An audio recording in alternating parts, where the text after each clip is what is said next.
That's right, kids. It's once again time for Comics in Christ.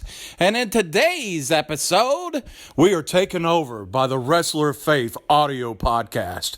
And in today's episode, we try to live like a good brother. Welcome to Comics in Christ presents the Wrestler of Faith audio podcast. My name is Michael Davis, and today on Comics in Christ presents the Wrestler of Faith audio podcast, I get to have the blessing to talk to you about what it means to mirror the images and the actions of other people. What it means to be individuals that look towards the actions of those who are doing strong and beneficial and powerful things within this world and begin to mirror those actions in such a way that we reflect them and we show the light that is shining within a different life so that we can reflect it so that light can shine on the lives of others. Now, to do that, I want to use two narratives, and within this, it exists the reality of a mass wrestler. Now, one grouping of facts that I'll share with you, I know that are factual. They're documented, and I'll share with you, and I'll even share with you the history of me becoming a professional wrestling fan. There is some family folklore that exists within my own family that connects to this conversation I want to have with you today. And those facts may or may not be true, but they're family folklore, and I want them to be true. And I want to share my family folklore with you a little bit today. So as we look about what it means to reflect a greater image, I want to talk about the lineage of some great mass wrestlers that have existed within the lifespan of the history of professional wrestling. The first one of those being the mass superstar, Bill Edley. A lot of us know Bill Edley from other incarnations, not just as a mass superstar, but if you were a big fan of the WWF wrestling in the 1980s, he was the axe of demolition with Barry Darsow as Smash, putting on the paint, face paint, and performing in the WWE, but sort of becoming the WWE's answers to the Road Warriors until that they actually signed the Road Warriors. When Bill Edley was in the NWA in the earlier stages of his career, he traveled around the world as a mass wrestler called the Mass Superstar. And the Mass Superstar was very well known, big feuds. Went on a lot of tours with Andre the Giant, had a tag team title run in the NWA with Paul Jones, and very well known at a short time period being managed by Boris Malenko, Dean Malenko's father. And for you new kids out there, Dean Malenko is one of the backstage agents in All Elite Wrestling right now. So we kind of exist in this lineage that starts with the Mass Superstar. But one of the things that the NWA would do, and as I prepare this, I will share with you, I'm slipping into family folklore right now. So if you email me at dwopodcasting@gmail.com and say, hey, that might not be completely factual, I'll say, okay, I understand, but this is a family folklore that I grew up with, and it's the one that I'm going to keep growing up with it.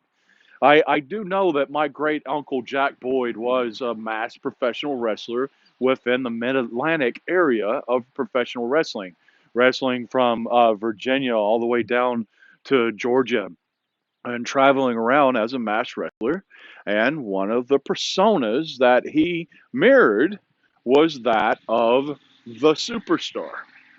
Now, one of the things that happened in territorial wrestling, especially when you had a big talent, and especially if it was a mass wrestler like the Mass Superstar, the Spoiler, the Grappler, the Assassins, if you had a big name mass wrestler, one thing that would happen, and I'll share with you a statement of fact in a moment that I know that it happened, is at times they would use area talent that had the same look and build as the individual, and they would have them come out and perform as that character.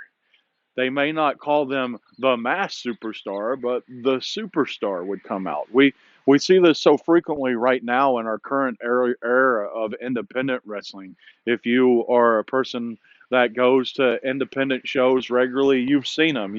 You've seen the Heartbreaker instead of Shawn Michaels, or you've seen the bad guy instead of Razor Ramon. So this is still something that takes place, but a little bit more blatantly now than then. But within my life, within my family folklore, Jack Boyd, my great uncle, was the superstar. And through the research that I've done, the strong possibility, I'm not saying it's fact or not, but a strong possibility that Jack Boyd was a person that would have performed as the superstar in places where Bill Edley, the mass superstar, was not currently at. So it's just a way that wrestling was able to make money off of its characters and still be generous to a gimmick and fixing the name, but also having a person to go out and be an image of that character. Now I'll use an image of this that I know that's true, and it's one for a current AEW Impact Wrestling star Luke Gallows.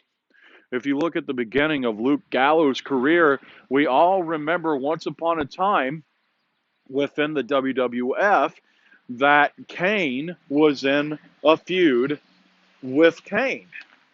There was another mass wrestler that came out and appeared, and we have this storyline of Kane versus Kane.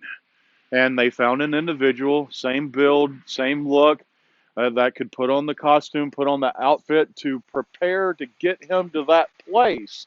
They had him work in different territories and different towns, and he was being prepared to be Kane. Well, with him preparing to be Kane, Luke Gallows performed in different area shows, different house shows, and was presented as Kane. So we worked through all that, the preparatory process of Luke Gallows to become a professional wrestler, and we end up in a major feud with Kane versus Kane that ends up in a major feud of Luke Gallows finding a career, and then we end up with the Good Brothers in AEW.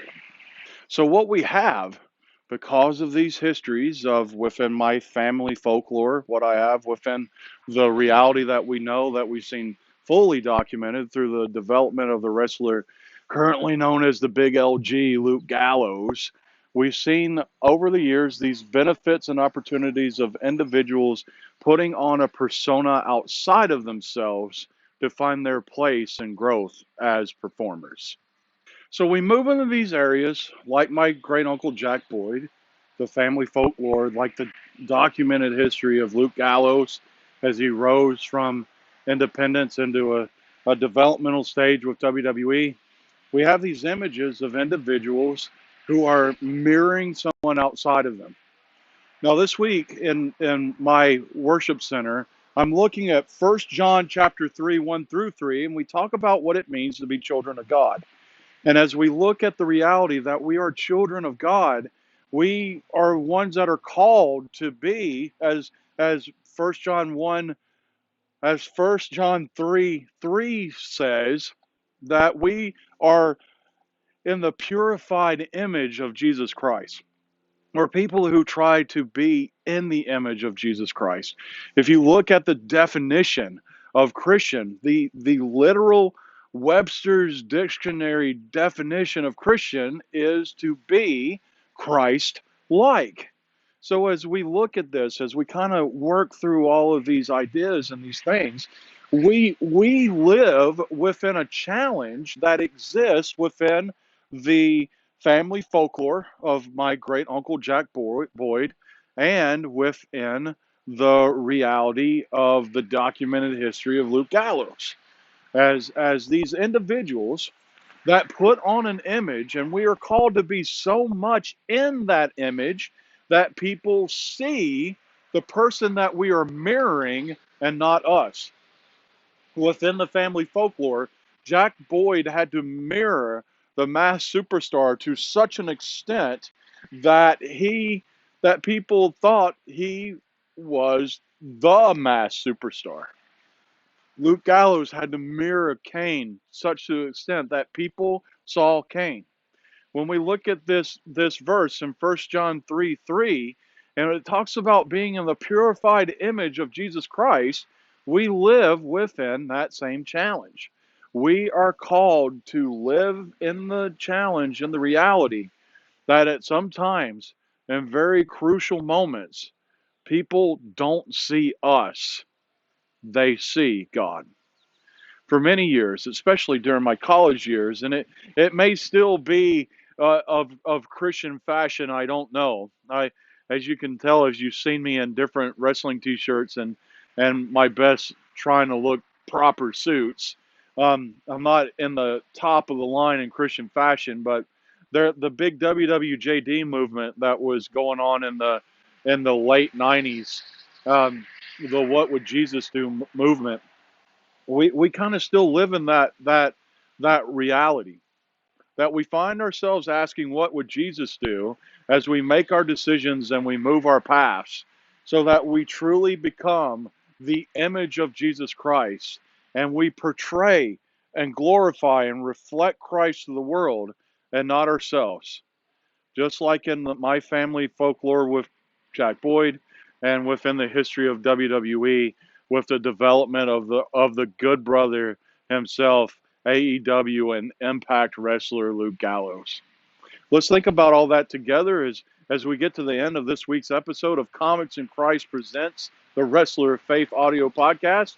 My name is Michael Davis. Have a week. This was a presentation of DWO Podcasting.